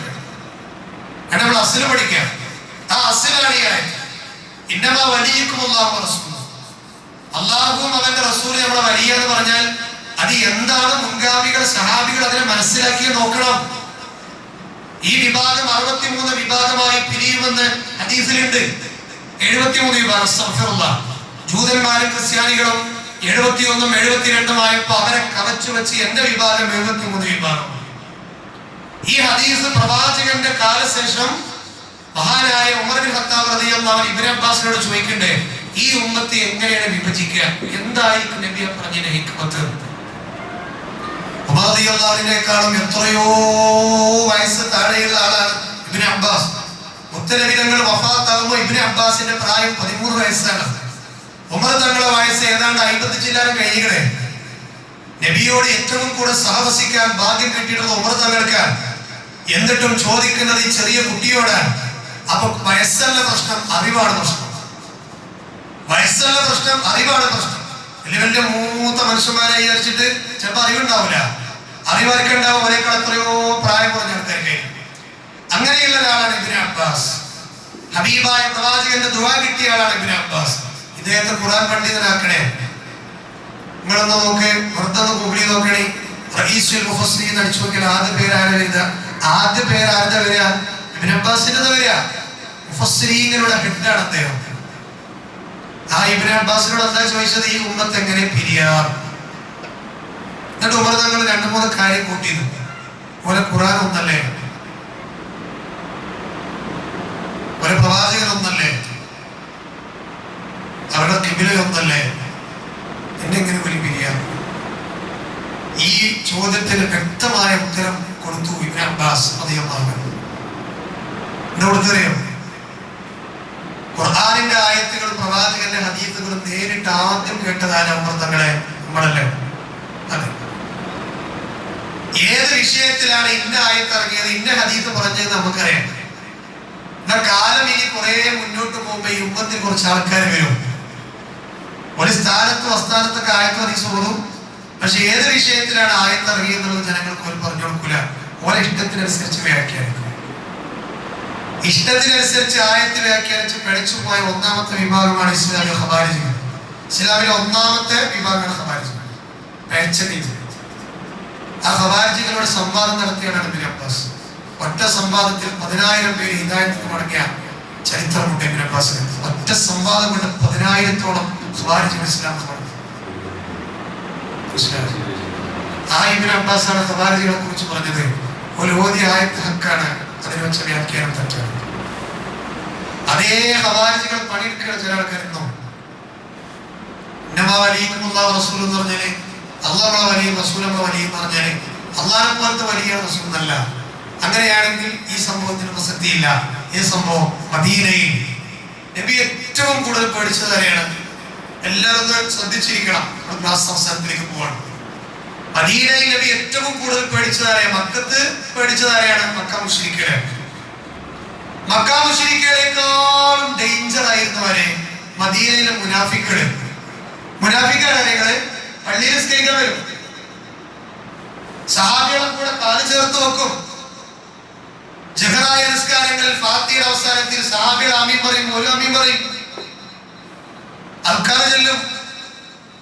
പക്ഷെ പള്ളിയിൽ നിന്ന് ഇറങ്ങിപ്പോയ അവരുടെ പരിപാടി എന്താ അറിയോ? അപ്പുറത്ത് മാറിയുന്ന നബിനെ കുറ്റം പറയാം. അപ്പുറത്ത് മാറിയുന്ന സഹാബികളെ ഈമാൻ അളക്കുക, കുത്തിത്തിരിപ്പുണ്ടാക്കുക. ഏറ്റവും വലിയ അപകടകാരികളായ കാര്യങ്ങൾ കൂടെ നിന്ന് കാലം വരുന്നവരാണ്. ഓരൊരിക്കലും ക്ഷമ അർഹിക്കുന്നവരല്ല. മക്കയിലെ അബൂജഹലും ഉത്ബത്തും ഷൈബയും വലീദ് ബിൻ മുഗീറയും പ്രവാചകന്റെ പ്രത്യക്ഷ ശത്രുവാണെന്ന് നബിക്കറിയും. എന്റെ ശത്രുവിടെ വരുന്നത് നബിക്ക് പറയാൻ പറ്റും. പക്ഷെ നബിന്റെ പ്രതിസ്കരിക്കുന്ന മുനാഫിക്കിന്റെ ശത്രു നബിക്ക് പറയാൻ കഴിയില്ല. അപ്പൊ ആരാ ഡേഞ്ചർ?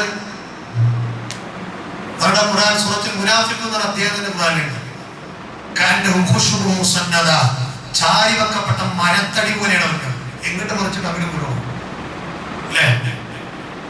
മനസ്സിൽ കാപട്യം വെച്ചിട്ട് പുറത്ത് വേറൊരാളെ അഭിനയിക്കുക, ഇതൊക്കെയാണ് അവരുടെ സ്വഭാവം. അല്ലാഹു നമ്മളെ കാത്തുരക്ഷിക്കുമാറാകട്ടെ. ആ മുനാഫിക്കുകളെ കൊണ്ട് ചെറിയ തലവേദനയൊന്നല്ല നമ്മുടെ നേതാവിനുണ്ട്. ആ മുനാഫിക്കുകളായ ആളുകൾ നബിക്കെതിരെ പല കളികൾ കളിച്ചിട്ടുണ്ട്. ആരെ കൂട്ടുകൂട്ടിയുടെ നിങ്ങള് ശത്രുവിന്റെ ശത്രു മിത്രം എന്ന് പറഞ്ഞ പോലെ ആ മെത്തഡോളജി സ്വീകരിച്ച് പ്രവാചകന്റെ കൂടെ നിസ്കരിച്ച് പ്രവാചകന്റെ ക്ലാസ്സുകളൊക്കെ കേട്ട് മനസ്സിന്റെ ഉള്ളിൽ പച്ച കുഫ്റ് കൊണ്ട് നടന്നിട്ട് ഈ മുനാഫിക്കുകളായ നബിക്ക് വേണ്ടി തുരങ്കം നിർമ്മിക്കാൻ അവർ കൂട്ടുപിടിച്ചത് പച്ചഭൂതന്മാരെ. ആരെ കൂട്ടുപിടിച്ചാലും വേണ്ടില്ല. അമ്മായിമ്മ മരിച്ചാലും എന്താ പറയാ, അമ്മായിമ്മ മരിച്ചാലും വേണ്ടില്ല. അവരെ ചൊല്ലുണ്ടല്ലോ, ആരെ കണ്ണീരാണ് എന്താ പറയുന്നത്? ആ നാത്തു മരിച്ചാലും വേണ്ടല്ലേ, മരുവളം കണ്ണീര് വേണ്ടെന്നാ പറയുന്നത്. എന്താ വർത്താന? ആ ഒരു മെത്തഡോളജി സ്വീകരിച്ച ആൾക്കാരാണ് ഈ മുനാഫിക്കുകൾ. അറിയോ, മുനാഫിക്കുകൾ നബിയെ രാത്രി ആക്രമിക്കാൻ വരെ ശ്രമിച്ചിട്ടുണ്ട്. അവർ സല്ലല്ലാഹു അലൈഹി വസല്ലമ അതറിഞ്ഞപ്പോഴാണ് മഹാനായ അബൂ മൂസ അശ്അരി പറഞ്ഞു, നബിയെ നിങ്ങളുടെ സ്വന്തം ശരീരത്തെ കുറിച്ച് ഞങ്ങൾക്ക് പേടിയുണ്ട്. കാരണം ഞങ്ങളെ ഈമാൻ പൂർത്തിയാണെങ്കിൽ ഞങ്ങളുടെ ശരീരത്തെക്കാൾ നിങ്ങളെ സ്നേഹിക്കണല്ലോ. കാരണം മുനാഫിക്കുകൾ പല പദ്ധതികൾ ആവിഷ്കരിക്കുന്നുണ്ട്. അതുകൊണ്ട് നിങ്ങൾക്ക് വേണ്ടി ഞങ്ങളൊന്ന് കാവലിരുന്നോട്ടെ പുറത്ത്. സല്ലല്ലാഹു അലൈഹി വസല്ലം പറഞ്ഞതാണ് അല്ലേ, സഅദ് ബിൻ അബീ വഖാസ് ഒക്കെ ഉണ്ടാക്കുന്നത്. എന്നാൽ ശരി, നിങ്ങൾക്ക് അത് താല്പര്യമാണ്, നിങ്ങൾ ഇരുന്നോളി. നബി ഏൽപ്പിച്ചൊന്നല്ല, അവർക്ക് അതൊക്കെ വലിയ കാര്യം. നബിന്റെ ചെരുപ്പെടുത്ത് കൊടുക്കുക, നബി ബാത്റൂമിലേക്ക് വെള്ളം കൊടുക്കുക, നബി സല്ലല്ലാഹു അലൈഹി വസല്ലമയുടെ തലയുടെ ശരിയാക്കുക. ആ പേരുള്ള സഹാബികൾ തന്നെയാണ്. നബിയുടെ തലയുടെ ശരിയാക്കുന്ന സഹാബി, നബിയുടെ ചെരുപ്പെടുത്ത് കൊടുക്കുന്ന സഹാബി, നബിക്ക് എപ്പോഴും വദു എടുക്കാനുള്ള തഹജ്ജുദ് സമയത്ത് വദു എടുക്കാനുള്ള വെള്ളം കൊണ്ടുകൊടുക്കുന്ന സഹാബിയുണ്ട്. അദ്ദേഹത്തിന്റെ പേരാണ് റബിയ. ആ റബിയ എന്നും തഹജ്ജുദ് നിസ്കരിക്കാനുള്ള വദു എടുക്കാനുള്ള വെള്ളം കൊണ്ടു കൊടുക്കുമ്പോൾ ഒരിക്കൽ നബിക്ക് ഭയങ്കര സന്തോഷമായപ്പോ റബിയയാണ് ഇത് ചെയ്തത് എന്ന് പറഞ്ഞപ്പോ റബിയോട് നബി ചോദിച്ചു, റബിയ എന്നാ പറഞ്ഞു. റബിയ എന്നൊക്കെ എന്താ വേണ്ടെന്ന് ചോദിച്ചു. മൂല്യമാനത്തും ചാറകളിലോട് ചോദിക്കാൻ തെളിവായിക്കൊണ്ടൊക്കെ അല്ലേ? അപ്പോ മഹാനായ റബിയ പറഞ്ഞു, നബിക്ക് ഒരു ദിവസം സമയം തരണം, ഞാൻ ആലോചിച്ചിട്ട് പറയാനുണ്ട്. അങ്ങനെ ഒരു ദിവസം ഫുൾ ആലോചിച്ചു. നബി കണ്ടപ്പോൾ ചോദിച്ചു, നിങ്ങൾ ആലോചന എവിടെ എത്തിയെന്ന് ചോദിച്ചു. റബിയ പറഞ്ഞു, നബി ഞാൻ ആലോചിച്ചു, എനിക്ക് ഇതിന്റെ അപ്പുറത്തൊന്നും ചോദിക്കല്ല. എന്താ ചോദിച്ചത്? എനിക്ക് സ്വർഗത്തിൽ നിങ്ങളുടെ സാമീപ്യം ഉള്ളത്. സ്വർഗത്തിൽ കിടന്നപ്പോരാ നിങ്ങളെ അയൽവാസിയാണ്. അപ്പൊ നബി എന്താ പറഞ്ഞു? ഇടയ്ക്ക് തന്നിരിക്കുന്നു എന്നല്ല, പിന്നെയോ അല്ലാഹുവിന്റെ റസൂൽ പറഞ്ഞെന്താ? താങ്കൾ സുജൂദ് ചെയ്തെന്നെ സഹായിക്കണം. താങ്കൾ ധാരാളം സുജൂദ് ചെയ്ത് നിസ്കരിക്കാം, എങ്കിൽ എന്റെ സാമീപ്യം കാണുന്നത്. അതൊരിക്കലും സിയാസയല്ല, ഭൗതികമല്ല. നബിയുടെ സ്വർഗം ചോദിച്ചതല്ല, സ്വർഗത്തേക്ക് പോകാനുള്ള ഏർപ്പാട് ചോദിച്ചത് അല്ലേ? അപ്പൊ അങ്ങനത്തെ കുറെ സഹാബികളുണ്ട്. അപ്പൊ നബിക്ക് വേണ്ടി കാവലിരിക്കുന്ന കുറച്ച് സഹാബികൾ. അപ്പൊ സഹാബികളൊക്കെ കാവലിരുന്നപ്പോ സഹാബികൾ കുറേ വന്നു. അന്നത്തെ രാത്രി എല്ലാ സഹാബികളും വന്നു, ഒരുപാട് വന്ന് നബിക്ക് കാവലിരിക്കാനേ. അപ്പൊ അന്നത്തെ കാവലിരിക്കാൻ വേണ്ടി അന്ന് സഹാബികൾ സഅദ് ബിൻ അബീ വഖാസ്, അബൂ മൂസ അശ്അരി ഉണ്ട് റളിയല്ലാഹു അൻഹുമാ. അപ്പൊ ഓല് നബി പോയി ഉറങ്ങിയപ്പോ ഒരു മീറ്റിംഗ് കൂടി. എന്താ പറഞ്ഞു? നിങ്ങൾ കുറച്ച് ആൾക്കാർ ഉറങ്ങിക്കോ, ആ സമയം ഞങ്ങൾ കാവലിരിക്കും, ഞങ്ങൾ നിങ്ങളെ കുറച്ച് നേരം ഉറങ്ങിക്കോളാം, അപ്പൊ ഞങ്ങൾ ഉറങ്ങാൻ നിങ്ങൾ ഉണർന്നിരുന്നോ. അങ്ങനെ ഒരു ടൈപ്പിലെത്തി. അപ്പൊ സഹാബികൾ ആരും ഉറങ്ങിയില്ല. ഓരോ ഉറങ്ങാതിരിക്കാൻ വേണ്ടി എന്ത് ചെയ്തു? ഒരു ചർച്ച എടുത്തിട്ട്. എന്താ ചർച്ച?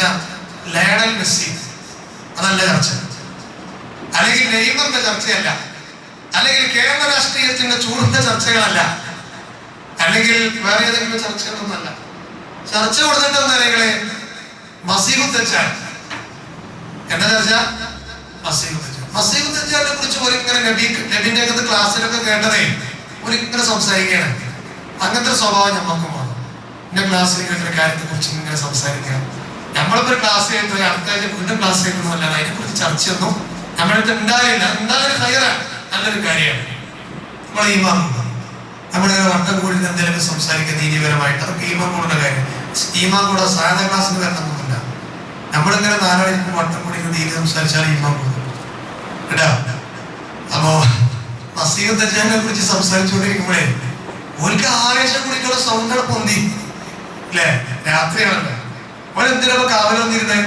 മുനാഫിക്കുകളെ ശത്രുത ഇല്ലാതിരിക്കാനും നബിക്ക് ശാന്തമായി ഉറങ്ങാനും. ഇവരെ ചർച്ച മൂർച്ച കൂടിയപ്പോ ഒച്ച കൂടി.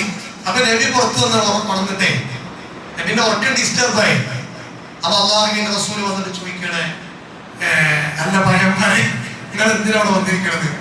നിങ്ങൾ മുനാഫിക്കുകളൊക്കെ എന്താ കാണിക്കണം? നിങ്ങൾ ഇവിടെ പോയി തന്നാൽ തന്നെ അത് ശാന്തമായിട്ട് ഉറങ്ങായിരുന്നു. പറയാൻ നബി നമ്മളല്ലല്ലോ. അള്ളാഹു റസൂൽ പറഞ്ഞെന്താണെന്നറിയോ? സഹാബികളെ നിങ്ങൾ എന്താണ് ചർച്ച ചെയ്യുന്നത്? സുബ്ഹാനല്ലാഹ്, ആ നേതാവിനെ കണ്ട് കെട്ടിപ്പിടിച്ച് റുമ്പ കൊടുക്കാൻ തോന്നും. അത്ര നല്ല സ്വഭാവം ഹബീബായ മുത്ത് റസൂലുള്ളാഹി സ്വല്ലല്ലാഹു അലൈഹി വസല്ലം. നിങ്ങൾ അല്ലേ? അത്രയും ആ ഉറക്കം ഡിസ്റ്റർബായി എണീറ്റ് വന്നിട്ട് ചോദിച്ചെന്താണ് അല്ലേ? എന്തെങ്കിലും ചർച്ച. അപ്പൊ ആ സഹാബികൾ പറയുന്നത് നബി ഞങ്ങൾ മസീഹുദ്ദജ്ജാലിനെ കുറിച്ച് ചർച്ച. നബിയുടെ ഉറക്കം ഡിസ്റ്റർബായവർക്ക് ഇടങ്ങേറുണ്ട്. നബി ചോദിച്ചത് ഉത്തരം കൊടുത്തു. അള്ളാഹു റസൂൽ പറയും മസീഹുദ്ദജ്ജാലൊക്കെ നാളെ ചർച്ച ചെയ്ത പോലെ എന്നല്ല ചോദിച്ചു. ഇതിനൊക്കെ വേണോ? അള്ളാഹു റസൂൽ പറഞ്ഞെന്താണ്? മസീഹുദ്ദജ്ജാലിനെ കുറിച്ചുള്ള ചർച്ചയാണോ? ഞാൻ നിങ്ങളുടെ കൂട്ടത്തിൽ ഇരിക്കട്ടെ എന്നാ പറഞ്ഞു. അവിടെ ഇരുന്നിട്ട് പറയാണ് 10 അടയാളങ്ങൾ സംഭവിക്കാതെ അന്ത്യനാൾ സംഭവിക്കില്ല. ആ കൂട്ടത്തിൽ ഒന്നാണ് ദജ്ജാൽ. പക്ഷേ ഈ രാത്രി ഞാൻ നിങ്ങൾക്കൊരു വലിയ നന്മ പറഞ്ഞു തരാം. മസീഹുദ്ദജ്ജാലിനേക്കാൾ ഞാൻ നിങ്ങളിൽ ഭയപ്പെടുന്ന ഒന്നുണ്ട്. അതെന്താണെന്നറിയോ? ചെറിയ ശിർക്കിനെയാണ് ഞാൻ പേടിക്കുന്നത് എന്നാണ്. എന്താ ചെറിയ ശിർക്ക് എന്ന് പറഞ്ഞാല്? ആളുകൾ കാണാൻ വേണ്ടി നന്മ ചെയ്യാം. ക്ലാസ് എടുക്കുന്നത് എല്ലാവരും നല്ല ക്ലാസ്സാണ് പറയുന്നതാണോ? ഞാൻ വട്ട കുമ്പളങ്ങയാണോ? ഒന്നും പറ്റില്ലല്ലേ. നേരെ മറിച്ച് അള്ളാഹിലേക്ക് കൂടിയിട്ടുള്ള നെയ്യത്ത, ആ നെയ്യത്തോടെയാണ് ഞാനിവിടെ സബ്ജക്ട് റെഡിയാക്കുന്നതും അതിനുവേണ്ടി സമയം സ്പെൻഡ് ചെയ്യുന്നതും ഈ സംസാരം നിങ്ങൾക്ക് മുമ്പിൽ ഞാൻ അവതരിപ്പിക്കണമെങ്കിൽ എനിക്കത് ഹൈറായി. നിങ്ങളിവിടെ വന്നിരിക്കുന്നത് ഞാൻ ക്ലാസ്സിൽ വന്നത് 4 ആൾ പറയാനാണോ? പോയി ഫവൈലുൽ മുസല്ലീൻ എന്ന് പറഞ്ഞ ആരെ കുറിച്ചാണ്? നിസ്കരിക്കുന്നവർക്ക് നാശം. ഈ ആയത്ത് വന്നില്ല ചേകന്നൂർ പോലെ പറഞ്ഞാ അന്ന് ഞാൻ നിസ്കരിക്കേണ്ട, ഞാനീ 3 നിസ്കരിച്ചോളിരുന്നത് ഒപ്പർക്കുള്ള തെളിവാണ്. ഫവൈലുൽ മുസല്ലീൻ അല്ലേ? അല്ലദീനഹും അൻ സ്വലാത്തിഹിം സാഹൂൻ. പിന്നെന്താ? അല്ലദീനഹും ജനങ്ങൾ കാണാൻ വേണ്ടി നിസ്കരിക്കുകയാണ്, അവർക്ക് നാശാണ്. എന്താ നിസ്കാരത്തിന്റെ കൂലി? ആ നിസ്കാരം പെട്ടെന്ന് തലകുത്തി മറിയണം. എങ്ങനെ? നിസ്കാരം തലകുത്തി മറിയല്ല, അതിന്റെ പ്രതിഫലം നേരെ ഓപ്പോസിറ്റ് ആയി അല്ലെ? ഓപ്പോസിറ്റ് റിയാക്ഷൻ എന്ന് പറയുന്നത് അങ്ങനെ ആയിത്തീരും. അതായത് അതുകൊണ്ട് ശിക്ഷ കിട്ടും. അപ്പൊ അള്ളാഹുവിന്റെ അടുക്കൽ നിന്ന് കൂലി കിട്ടണം എന്നുള്ള നെയ്യത്തിന്റെ അപ്പുറത്ത് എന്തെങ്കിലും ചിന്ത വന്നാലും ഒരു പരിപാടിക്ക് ഞാൻ കഴിഞ്ഞ പ്രാവശ്യം 500 കൊടുത്തു, പ്രാവശ്യം ഞാൻ 1000 കൊടുത്തു. എല്ലാവരും കാണട്ടെ, 402. എന്തിന്?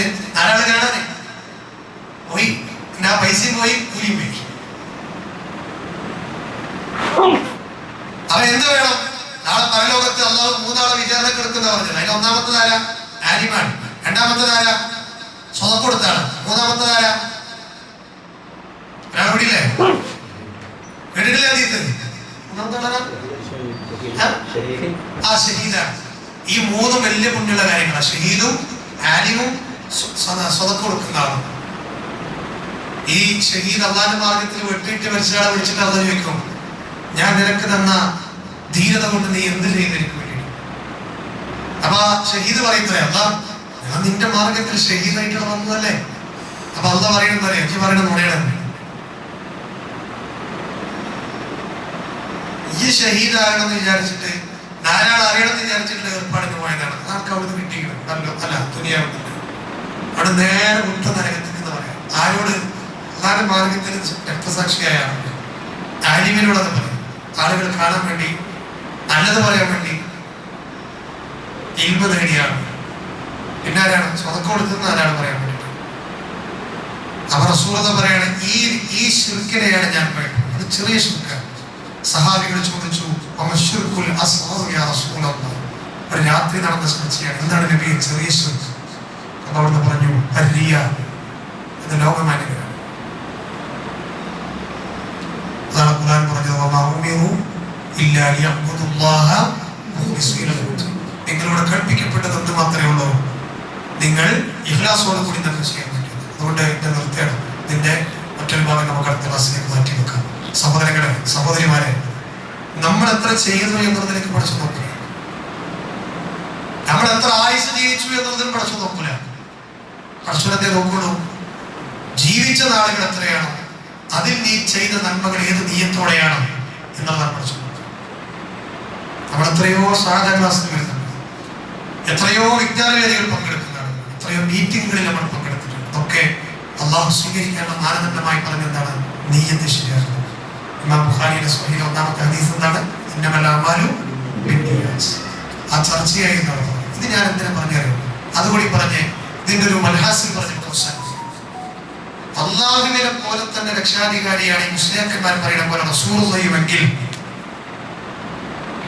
പിന്നെ എന്തിനാ നബി സല്ലല്ലാഹു അലൈഹി വസല്ലം കാവൽക്കാരെ? നബി അങ്ങോട്ട് പറഞ്ഞ് നിർത്തിയിട്ടുണ്ട്, സഹാബികൾ സുമേധയെ വന്നു. നബി സല്ലല്ലാഹു അലൈഹി വസല്ലം ഉഹദിന്റെ മണ്ണിൽ മുനാഫിക്കുകൾ കുഴിച്ച കുഴിയിൽ വീണിട്ടുണ്ട്, തലമ വെട്ടിയിട്ടുണ്ട്. എല്ലാവരെയും രക്ഷപ്പെടുത്തുന്ന നബിക്ക് എന്തുകൊണ്ട് നബിയെ രക്ഷപ്പെടുത്താൻ പറ്റിയില്ല? ഇപ്പൊ രണ്ടാണെന്ന് അതിനകത്ത് തന്നെ മനസ്സിലാവുന്നുണ്ട്. അള്ളാഹു രക്ഷാധികാരി എന്ന് പറഞ്ഞാൽ എല്ലാവർക്കും പൂർണ്ണമായ രക്ഷ കൊടുക്കുന്നതാണ്. റസൂലുള്ളാഹി രക്ഷാധികാരി എന്ന് പറഞ്ഞാല് അത് അതിൻ്റെതായ അർത്ഥങ്ങൾ അതിനുണ്ട്. അതെന്താണ്? നമുക്ക് നരകത്തിൽ നിന്നുള്ള രക്ഷ നൽകിയാണ് ആര്? എങ്ങനെ രക്ഷ നൽകിയത്? ദീന് നമുക്ക് എത്തിച്ചു തന്നതിലൂടെയാണ്. അതുകൊണ്ട് റസൂലുള്ളാഹിയുടെ പേരെന്താ? മാഹീന. ഏത് കേന്ദ്രഭരണ പ്രദേശമായല്ല കേട്ടോ. പിന്നെ റസൂലുള്ളാഹിയുടെ മറ്റൊരു പേരാണെന്ത്? പിന്നെ ഹാഷിർ, അൽ-ആഖിബ്. അതുപോലെ റഹ്മത്തുൽ ലിൽ ആലമീൻ, അതുപോലെ അഹ്മദ്, മുഹമ്മദ്. ഇതൊക്കെ റസൂലുള്ളാഹിയുടെ പേര്. ഓരോ അർത്ഥത്തിലാണ്. ആഖിബ് എന്ന് പറഞ്ഞാൽ അവസാനത്തെ വാചകം. ഹാഷിർ എന്ന് പറഞ്ഞാൽ സത്യത്തിന്റെ കുടക്കീഴിലേക്ക് എല്ലാവരെയും ഒരുമിച്ച് കൂട്ടുന്ന പ്രവാചകൻ. മാഹി എന്ന് പറഞ്ഞാൽ മായ്ച്ചു കളയുന്നവൻ. എന്ത് മായ്ച്ചു കളയാ? മനുഷ്യരുടെ കുഫറുകളെ മായ്ച്ചു കളഞ്ഞ് തൗഹീദിനെ സ്ഥാപിക്കുന്ന വ്യക്തിയാണ് മുഹമ്മദ് മുസ്തഫ. അത് തന്നെ റസൂലുള്ളാഹിക്ക് എന്തേ കഴിയുള്ളൂ? നമ്മളൊക്കെ ചെയ്യണ പോലെ തന്നെ നിമിത്തമാകാനേ കഴിയുള്ളൂ. അത് മനസ്സിന്റെ ഉള്ളിൽ ആ വെളിച്ചം കൊണ്ടുപോയി സ്ഥാപിക്കേണ്ടവനാരാണ്? അതാണ് അബൂ ത്വാലിബിൽ കണ്ടത്. അള്ളാഹ് സ്ഥാപിച്ചില്ല. ഉമറിന്റെയും അബൂജഹലിന്റെയും അടുക്കലേക്ക് ജിബ്രീൽ വന്നു. എന്തിനു വേണ്ടി? രണ്ടാമതൊരാൾക്ക് നീ ഹിദായത്ത് കൊടുക്കേണ്ട റസൂലുള്ളാഹി പ്രാർത്ഥിച്ചു. അപ്പൊ ജിബ്രീൽ കൽബിലേക്കൊന്ന് നോക്കിയെന്നാണ്. ആ സമയത്ത് കുറച്ചൊക്കെ ശുദ്ധിയുള്ള ഹൃദയമായി കണ്ടത് ഉമറിൻ്റെതാണ്. ഉമറിനാണ് ഹിദായത്ത് കൊടുത്തത്. മറ്റൊരുടെ മനസ്സിലേക്ക് ഇവരും വിദ്വേഷവും പകകളൊക്കെയാണ്. ഉമർ റളിയല്ലാഹു അൻഹു അങ്ങനെയല്ല, അറിവില്ലായ്മ കൊണ്ട് പേശത്. അബൂജഹലോ സത്യം അറിയാം പേശത്. അതുകൊണ്ടാണ് ഉമർ റളിയല്ലാഹു അൻഹു ഇസ്ലാം സ്വീകരിച്ചപ്പോൾ 23-ാമത്തെ വയസ്സിൽ തക്ബീർ മുഴക്കി അല്ലേ? പിന്നെ അർഖമിന്റെ വീട്ടിൽ സന്തോഷം പ്രകടിപ്പിച്ചു. ഇരിക്കട്ടെ സഹോദരങ്ങൾ. അപ്പം ഈ ശിർക്കിന്റെ ആളുകൾ പരിശുദ്ധ ഖുർആനിന്റെ ആയത്തുകളെ ഇത്രത്തോളം വിഭജിക്കുന്നു. അതിന്റെ ഹദ്ദാണ് നമ്മൾ പഠിക്കേണ്ടതാണ്. ഞാൻ ആത്മാർത്ഥമായിട്ട് കൂടെ ചോദിക്കട്ടെ, എത്രയോ ആയത്തുകൾ നമ്മുടെ നാട്ടിലെ മുസ്ലിംമാരെ നിൽക്കുന്നുണ്ട് ശിർക്കിന് വേണ്ടി വ്യാഖ്യാനിക്കുന്നു. ഈ വ്യാഖ്യാനിക്കുന്ന ആയത്തുകളുടെ സത്യാവസ്ഥയെങ്കിലും എന്താണെന്നുള്ളത് നമ്മൾ പഠിക്കാൻ ശ്രമിച്ചിട്ടുണ്ട്. അള്ളാഹുവിന്റെ ഖുർആനിലെ 4 ആയത്ത് തൗഹീദിന്റെ പഠിച്ചിട്ട് അത് എത്തിച്ചു കൊടുക്കാൻ ആരോ 2 ദിവസം ഗ്രൂപ്പിൽ ഒരാളെ കയ്യിൽ നിന്ന് നൂലയിക്കുന്ന ഒരു വീഡിയോ കിട്ടിയിരുന്നു അല്ലേ? അതൊക്കെ ആവേശപ്പുറത്ത് ചെയ്യുന്ന ആൾക്കാരുണ്ട്. അങ്ങനെ അതൊക്കെ ചെയ്യുമ്പോൾ നല്ലോണം ശ്രദ്ധിക്കണം. പ്രത്യേകിച്ച് നമ്മുടെ രാജ്യത്തൊക്കെ അങ്ങനത്തെ കാര്യങ്ങൾ ചെയ്യുമ്പോൾ ശ്രദ്ധിക്കണം. തെറ്റാണെന്നല്ല ഞാൻ പറയുന്നത്, പക്ഷെ അതൊക്കെ ചെറിയ വലിയ പ്രശ്നങ്ങൾക്ക് ചിലപ്പോൾ കാരണമായി മാറാറുണ്ട്. നമുക്ക് പറഞ്ഞു കൊടുക്കാൻ പറ്റും. അദ്ദേഹം ഒരു നിങ്ങളെ പോലെ തന്നെ തലമുതിർന്നൊരു സഹോദരനാണ്. അദ്ദേഹത്തിന് അറിയുന്ന ചില ആയത്തിൽ ഹദീസുകൾ പറഞ്ഞിട്ട് ശിർക്കുകളെ രക്ഷപ്പെട്ടു. എത്രയോ ക്ലാസ്സുകൾ കേൾക്കുന്ന നമ്മളൊക്കെ എത്ര ഇൽമുണ്ടാവും. നമ്മളും അറിഞ്ഞുകൊണ്ട് നമ്മുടെ കൂടെയുള്ള ആളുകൾക്ക് അത് പറഞ്ഞു കൊടുക്കണം. നമ്മുടെ കൂട്ടത്തിലെ മുജാഹിദ് പ്രസ്ഥാനത്തിൽ നിന്ന് പണ്ടേ അരിക്കായി പോയ ഒരു വിഭാഗത്തിന്റെ നേതാവ് പറഞ്ഞെന്തറിയോ, എന്റെ കൂടെ 20 കൊല്ലമായിട്ടുള്ള ഒരു കാർ ഡ്രൈവർ ഉണ്ടായിരുന്നു, ഒരു തൗഹീദില്ല, ഞാൻ ഇന്നേ വരെ അവരുടെ തൗഹീദ് പറഞ്ഞവരെ ഉറപ്പിച്ചിട്ടില്ല. എന്താ പറഞ്ഞത്? ഇന്നേ വരെ ഞാൻ തൗഹീദ് പറഞ്ഞ് ഉറപ്പിച്ചിട്ടില്ല. വീട്ടിലേക്ക് ജോലിക്കാൻ എന്റെ കല്യാണ ചേച്ചിയോട് ഇന്നേ വരെ നമ്മളെ തൗഹീദ് നമ്മൾ പറഞ്ഞെടുത്തിട്ടുണ്ട് അല്ലേ? നമ്മള് ഭക്ഷണം കൊടുക്കുന്നുണ്ട്, കൂലി കൊടുക്കുന്നുണ്ട്. ആളെപ്പാരിലൊന്നും എന്തായാലും നമ്മുടെ വീട്ടിൽ ജോലിക്ക് വരുന്ന താത്ത ചോദിക്കും, നമ്മളോട് ചേച്ചി ചോദിക്കും, ഇല്ല എങ്ങനത്തെ ഹക്കുകളൊക്കെ ഉണ്ടായിട്ട് എന്താടാ എന്ന് പറയാൻ ചോദിക്കുന്നത്. ഖുർആൻ പറഞ്ഞതാണ്. യൂതന്റെ മയ്യത്ത് കണ്ടപ്പോൾ തന്നെ വീട്ടിൽ എണീറ്റ് കരഞ്ഞത് സഹാബിയോട് ചോദിച്ചിട്ട് നമ്മുടെ ശത്രുവല്ലേ ചോദിച്ചു. ഒന്നാമത് പറഞ്ഞെന്താ, മനുഷ്യരല്ലേ ചോദിച്ചു. രണ്ടാമത് നാളെ പരലോകത്തെത്തുമ്പോ നമ്മളെ കൂടെ ഉണ്ടായിട്ട് ഈ ഹക്ക് ഞങ്ങൾക്ക് മുഹമ്മദ് എത്തിച്ചെന്നില്ലെന്ന് നമുക്ക് നേരെ വില ചൂണ്ടിയാലോ? നമ്മൾക്ക് നേരെ വില ചൂണ്ടാൻ എത്ര ആൾക്കാരുണ്ടാവും പരലോകത്ത്? അതിൽ അമ്മായി ഉണ്ടാവും, മുത്തമ്മുണ്ടാവും, വാരിടക്കുണ്ടാവും. എന്നോട് ഒരാള് നമ്മളെ പള്ളിയിൽ ഒരാൾ പറയുന്നത്, അതിന്റെ ഭാര്യ ഭയങ്കര കൂറാപ്പിച്ചിയാണ്. ദുആ ചെയ്യാനുള്ള മനസ്സുള്ളത്, കുട്ടികളൊക്കെ സമസ്ത മദ്രസ പഠിപ്പിച്ച് കെടിയിരുത്തുക. ഇത് പറയുമ്പോ ആ മുഖന്റെ മനസ്സ് തെളിവിരുന്നുണ്ട്. പക്ഷെ പറഞ്ഞിരുന്നത് അങ്ങനത്തെ കുറെ ആൾക്കാരുണ്ട് നമ്മുടെ വീട്ടിൽ തന്നെ ഉണ്ട്. നൂല് കെട്ടുന്ന ജാറത്തെ കൂടെ നൂല് തരുന്ന പറയുന്നത് ഒരിടത്ത് വരെ നമ്മൾ പറഞ്ഞിട്ടില്ല. എന്തേ കാരണം? അവർക്ക് ഇടങ്ങാറാവും അല്ലെ? അപ്പൊ ഇതാണ് ഈ ഹക്കിന്റെ യാഥാർത്ഥ്യങ്ങൾ പഠിച്ചിട്ട് നമ്മൾ മുന്നോട്ട് പോകുന്നത്. സഹോദരങ്ങൾ, അല്ലാഹു സുബ്ഹാനഹു വ തആല അൽ വലിയാണെന്ന് പറയുമ്പോൾ മുവഹ്ഹിദീങ്ങളായ നമുക്ക് അല്ലാഹുവിലേക്ക് കൂടുതൽ അടുക്കാൻ കാരണമാകണം. അല്ലാഹു സുബ്ഹാനഹു വ തആല നമ്മയെല്ലാം അതിനെ സഹായിക്കുമാറാകട്ടെ. നമ്മളോട് ചെലവഴിച്ച സമയം അല്ലാഹു സ്വാലിഹായ മാറാകട്ടെ. നമ്മുടെ കൂട്ടത്തിൽ ശാരീരികമായി ഒരുപാട് അവശതകൾ അനുഭവിക്കുന്ന ആളുകളുണ്ട്. അല്ലാഹു സുബ്ഹാനഹു വ തആല അവർക്കെല്ലാം ശിഫ നൽകുമാറാകട്ടെ. മാനസികമായ ഒരുപാട് സങ്കടങ്ങളും പ്രതിസന്ധിയിലൂടെയും കടന്നു പോകുന്ന ആളുകളുണ്ട്. അല്ലാഹുവർക്ക് നിർഭയത്വവും സമാധാനവും നൽകുമാറാകട്ടെ. നമ്മുടെ ഇടങ്ങളിൽ നിന്നും മക്കളിൽ നിന്നും അല്ലാഹു നമുക്ക് കൽക്കുള്ള പ്രദാനം ചെയ്യുമാറാകട്ടെ. പെട്ടെന്നുള്ള മരണങ്ങളിൽ നിന്നും മുസീബത്തുകളിൽ നിന്നും രോഗങ്ങളിൽ നിന്നും റഹ്മാനും റഹീമുമായ നമ്മയെല്ലാം കാത്തുരക്ഷിക്കുമാറാകട്ടെ. ജീവിക്കുന്ന നാളുകളുടെ എണ്ണം എത്രയാണോ അത്രയും നാൾ ആഫിയത്തോടെ ജീവിക്കാനുള്ള തൗഫീഖിനെ നമുക്കെല്ലാം പ്രദാനം ചെയ്യുമാറാകട്ടെ. ഒരുപാട് പ്രയാസങ്ങൾ പറഞ്ഞ് ദുആ ചെയ്യാൻ പറഞ്ഞ ആളുകളുണ്ട്. ഓരോരുത്തരുടെയും പേരുകൾ എന്റെ മനസ്സിൽ ഉണ്ട്, എടുത്തു പറയാൻ സമയമില്ല. എന്തെല്ലാം പ്രതിസന്ധികളിലൂടെയാണോ കടന്നു പോകുന്നത് അതെല്ലാം ദൂരീകരിക്കാൻ കഴിയുന്നവർക്ക് അവർക്കെല്ലാം നിർഭയത്വവും സമാധാനവും ജീവിതത്തിൽ പ്രദാനം ചെയ്യുമാറാകട്ടെ. മരിക്കുന്ന സമയത്ത് ലാ ഇലാഹ ഇല്ലല്ലാഹ് എന്ന് ഉച്ചരിച്ച് പാപരഹിതമായ ജീവിതത്തോടെ മനസ്സോടെ റബ്ബിനെ കണ്ടുമുട്ടുന്ന മുത്തമയില്ലയായ ആത്മാവിന്റെ ഉടമകളായ റബ്ബിലേക്ക് തിരിച്ചു പോകുന്ന ഭാഗ്യവതികളെ റഹ്മാനായ റബ്ബ് നമ്മെ എല്ലാം ഉൾപ്പെടുത്തി അനുഗ്രഹിക്കുമാറാകട്ടെ. വിശാലമായ ക്ഷമയുടെയും സഹനത്തിന്റെയും മകിലോദാഹരണങ്ങളാക്കി അല്ലാഹു നമ്മെ എല്ലാം മാറ്റുമാറാകട്ടെ. നമ്മളെ കറഞ്ഞു മറിയാതെ വന്നു പോയ പാപക്കറകളെങ്കിലും റഹ്മാനായ റബ്ബ് നമുക്ക് വിട്ടുപുറത്ത് മാറ്റാക്കി തീരുമാറാകട്ടെ. റബ്ബനാ തഖബ്ബൽ മിന്നാ ഇന്നക അൻതസ് സമീഉൽ അലീം وتب علينا إنك أنت التواب الرحيم. ربنا آتنا في الدنيا حسنة وفي الآخرة حسنة وقنا عذاب النار. آمين آمين برحمتك يا أرحم الراحمين. سبحانك اللهم وبحمدك أشهد أن لا إله إلا أنت أستغفرك وأتوب إليك وآخر دعوانا أن الحمد لله رب العالمين. السلام عليكم ورحمة الله وبركاته.